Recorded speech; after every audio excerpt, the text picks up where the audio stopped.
संपत्ति बेचकर चुनाव लड़ने को मजबूर माफिया। यूपी में माफिया राज की उल्टी गिनती जारी। लोकसभा का टिकट, चुनाव लड़ने में संकट, सरकारी मशीनरी या समय का खेल।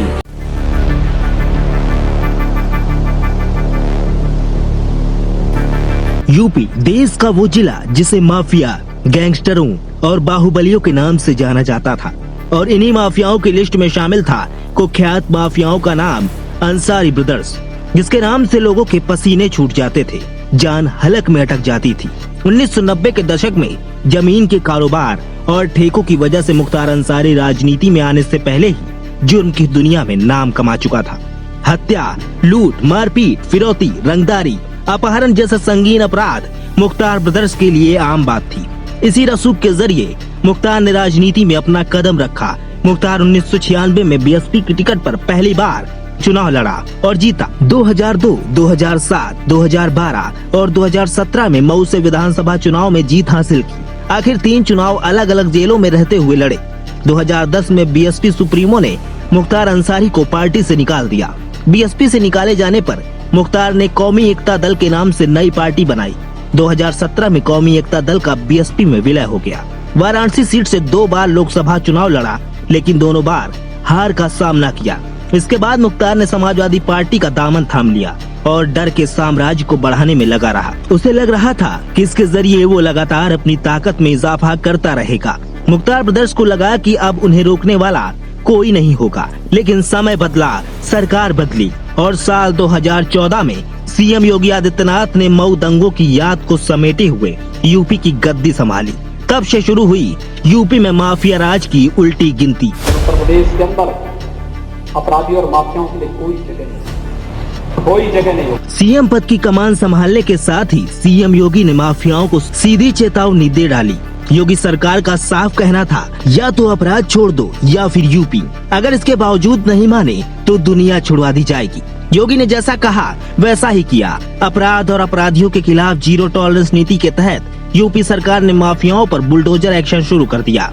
उन्हीं माफियाओं में टॉप लिस्ट पर मुख्तार और अतीक ब्रदर्स का नाम शामिल था, जिसके बाद एक एक कर योगी सरकार ने कुर्की, एनकाउंटर और बुलडोजर के जरिए माफिया ब्रदर्स की कमर तोड़ना शुरू किया। पहले गैंग को तोड़ा गया, फिर गैंग के गुर्गों को। इसके बाद डर और अवैध रूप से जुटाई गई संपत्ति पर कुर्की की ताबड़तोड़ कार्रवाई की गई, और इस कार्रवाई का ही परिणाम है कि मूंछों को ताव देने वाला मुख्तार अंसारी व्हील चेयर पर बैठकर भगवान से अपनी जिंदगी की दुआ मांग रहा है।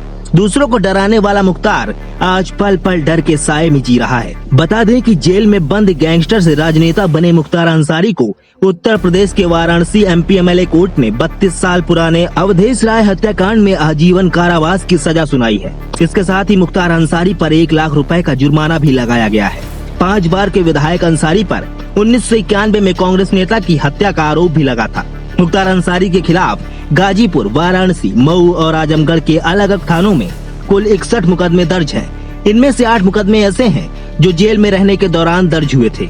इनमें से ज्यादातर मामले हत्या से संबंधित हैं। सबसे ज्यादा मुकदमे उसके गृह जनपद गाजीपुर में दर्ज हैं। बता दें कि मऊ में दंगे के बाद मुख्तार अंसारी ने 25 अक्टूबर 2005 को गाजीपुर कोर्ट में सरेंडर किया था। इसके बाद से मुख्तार जेल में बंद है, लेकिन इस बीच जमानत पर जेल से बाहर घूम रहा अफजाल अंसारी अपने बयानों के चलते एक बार फिर सुर्खियों में है। लेकिन इस बार अफजाल दूसरे की संपत्ति को हड़पने की बजाय खुद की संपत्ति बेचकर चुनाव लड़ने की बात कर रहा है। दरअसल लोकसभा चुनाव 2024 के लिए समाजवादी पार्टी ने 11 उम्मीदवारों की दूसरी लिस्ट जारी की, जिसमें गाजीपुर से सांसद अफजाल अंसारी का नाम भी शामिल था। जिसके बाद अफजाल ने अखिलेश यादव का आभार जताया और बीजेपी पर जमकर तंज कसा।